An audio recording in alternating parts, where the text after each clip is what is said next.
หยุดก่อนใครยังทนโฆษณาข้ามทุก5วินาทีอยู่ฟังทางนี้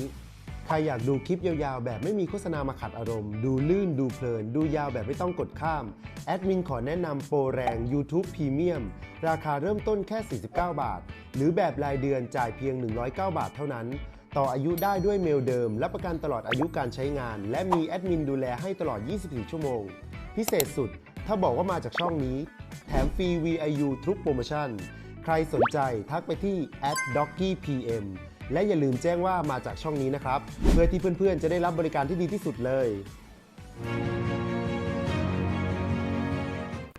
สบายดีทุกคนยินดีต้อนรับเข้าสู่ช่องลาวเกิร์ลออฟฟิเชียลเนาะหรือว่าช่องของพัดสาวลาวคนคำม่วนนั่นเองกับทักทายสบายดีและสวัสดีเนาะพี่น้องในมือนี้พัดก็มีคลิปมาฝากมาตอนทุกท่านอีกแล้วสำหรับเรื่องราวที่พัดสิยิ้มยกเอามานำเสนอให้ทุกท่านได้เบิ่งได้ชมในมือนี้ก็คือเป็นเรื่องราวเกี่ยวกับอีกหนึ่งความสัมพันธ์อันดีระหว่างไทยและชนชาติกะเหรี่ยงนั่นเองเนาะส่วนที่ไปที่มาของคลิปนี้ก็สืบเนื่องมาจากว่าในช่วงอาทิตย์ที่ผ่านมาพี่น้องพัดเองก็ได้ไปเห็นข่าวที่ทางด้านรัฐกอทุเลเนาะซึ่งเป็นรัฐกะเหรี่ยงที่เพิ่นได้ทำการประกาศเอกราชแยกตัวออกมาจากประเทศพม่าอย่างเป็นทางการและเพิ่นก็ได้ทำการสถาปนาแต่งตั้งให้เป็นสาธารณรัฐกอทุเลขึ้นมาใหม่ซึ่งในช่วงอาทิตย์ที่ผ่านมาเนาะประมาณช่วงวันที่5 มกราคม 2569ก็ถือได้ว่าเป็นข่าวที่โด่งดังแล้วก็สะเทือนไปทั่วอาเซียนเลยก็ว่าได้เมื่อทางด้านกองทัพกอทุเลหรือว่า KTLA เนาะซึ่งเป็นกลุ่มที่แตกตัวออกมาจากทางด้านสหภาพแห่งชาติกะเหรี่ยง KNU ที่เพิ่นได้ทำการประกาศยกระดับรัฐบาลกอทุเลเนาะให้ขึ้นเป็นรัฐเอกราชอย่างเต็มรูปแบบโดยอ้างถึงการล่มสลายของอำนาจรัฐส่วนกลางของพม่าและสิทธิในการกำหนดชะตากรรมของตนเองนั่นก็คือของชนชาติกะเหรี่ยงโดยในการประกาศเอกราชในครั้งนี้เนาะก็คืออยู่ภายใต้การนำพาของท่านเนอร์ดาเมียเนาะพี่น้องซึ่งเป็นผู้นำของกองกำลัง KTLA นั่นเองซึ่งหลังจากที่เพื่อนทำการประกาศเอกราชไปเป็นที่เฮียบห้อยแล้วเนาะทางด้านอาณาจักรกอทุเลซึ่งเป็นรัฐใหม่ของกะเหรี่ยงเพิ่นก็ได้ทำการประกาศว่าพร้อมที่จะเป็นพันธมิตรร่วมกันกับทางประเทศไทยอย่างชัดเจนและพร้อมที่จะแลกข้อเสนอรวมไปถึงยินดีที่จะเป็นรัฐกันชนให้กับไทยและช่วยปกป้องอธิปไตยของประเทศไทยและนอกจากนี้เพิ่นก็ยังบอกว่าพร้อมที่จะแลกเปลี่ยนทรัพยากรธรรมชาติระหว่างประเทศเพื่อพัฒนาเศรษฐกิจร่วมกันนำอีกเนาะท่านผู้ชมซึ่งรัฐใหม่ของกอทุเลนี่ก็คือเพิ่นมีเป้าหมายและความต้องการที่จะเป็นประเทศพัฒนาแล้วแบบก้าวกระโดดเนาะพี่น้องและที่สำคัญรัฐกอทุเลชาวกะเหรี่ยงส่วนมากต่างก็ยกย่องไทยเปรียบเสมือนที่ใหญ่เนาะเพราะว่าชาวกะเหรี่ยงนั้นฮักและเคารพพระมหากษัตริย์ไทยเป็นอย่างมากซึ่งเมื่อแอดได้เห็นข่าวนี้แล้วก็รู้สึกสงสัยเนาะว่าเป็นอย่างชาวกะเหรี่ยงคือฮักประเทศไทยฮักพระมหากษัตริย์ไทยแท้เนาะทั้งที่บ่แม่นกษัตริย์ของตัวเองและคำตอบก็คือในเมื่อก่อนเนาะพี่น้องทางด้านพระมหากษัตริย์ไทยนี่แม่นเพิ่นเคยช่วยเหลือเกื้อกูลกะเหรี่ยงตั้งแต่เมื่อในอดีตเนาะฮู้แบบนี้แล้วก็บ่แปลกใจเลยพี่น้องว่าเป็นหยังเฮาจึงมักปรากฏเห็นภาพชาวกะเหรี่ยงร้องเพลงชาติไทยและทุกๆครั้งเนาะที่ทางด้านประเทศไทยประสบกับปัญหาหรือภัยพิบัติต่างๆชาวกะเหรี่ยงเพิ่นก็จะออกมาทำการแสดงความจงรักภักดีรวมไปถึงในเทศกาลต่างๆหรือว่าในงานต่างๆเนาะพี่น้องเฮาก็มักจะเห็นธงชาติไทยนี่ซึ่งเป็นสัญลักษณ์ของไทยปรากฏอยู่ในงานของชาวกะเหรี่ยงเสมอมาเนาะซึ่งในคลิปนี้แอดมินเองก็สิขออนุญาตเนาะพี่น้องพาทุกท่านไปเบิ่งคลิปหน้าฮักของชาวกะเหรี่ยงที่มีต่อไทยในช่วงที่ผ่านมาซึ่งเป็นคลิปที่เห็นแล้วบอกเลยนะพี่น้องว่าคนไทยต้องมีตื่นตันเป็นอย่างแน่นอนเดี๋ยวเราไปเบิ่งนำกันเลยสิ่งนี้เรียกว่าต้นทานที่ชาวกะเหรี่ยงบ้านพระบาทไว้ต้มร่วมกันแห่เป็นเชิงสัญลักษณ์ว่าเรากะเหรี่ยงไทย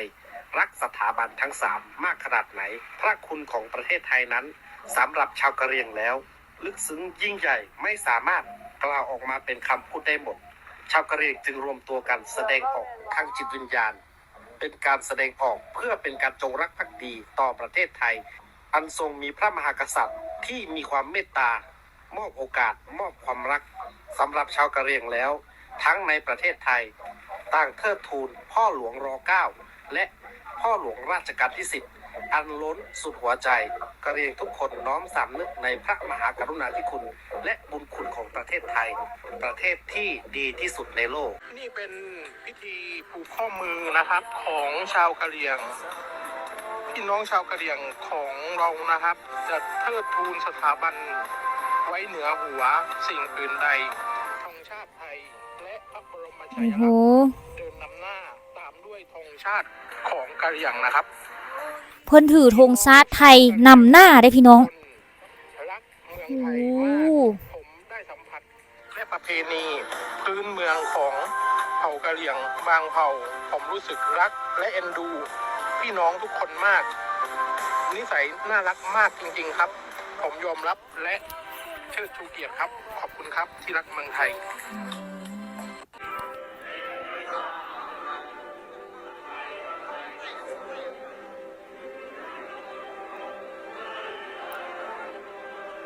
พวกเขาไม่เคยลืมพระคุณ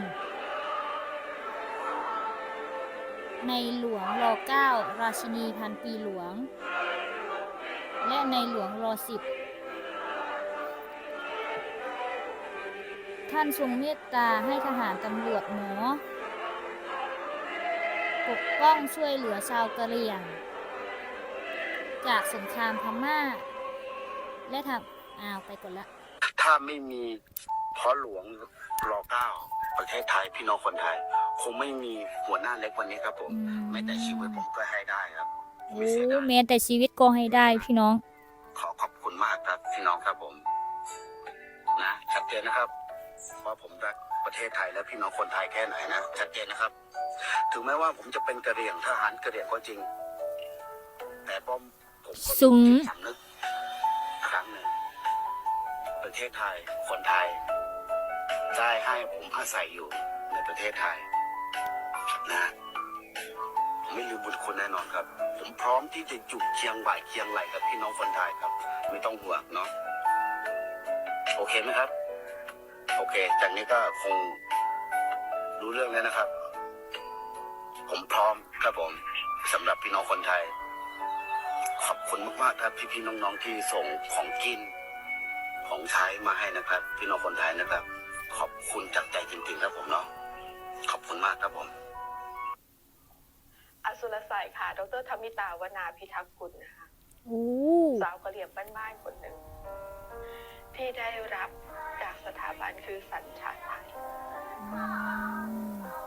เด็กกะเหรี่ยงที่ไม่มีสัญชาติเด็กกะเหรี่ยงที่ไม่มีทุนการศึกษาพ่อแม่ลำบากค่ะมันไม่มีคำไหนที่จะมาบรรยายได้ว่า1 2 3 4แต่เราบรรยายจากหัวใจเราได้ว่ากราบขอบพระคุณในหลวงรัชกาลที่ 9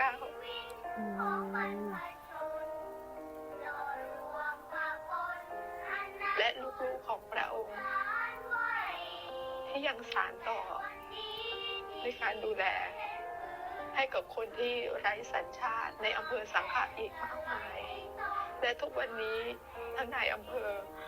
ผู้ใหญ่ใจดีทุกท่านก็ยังทำอยู่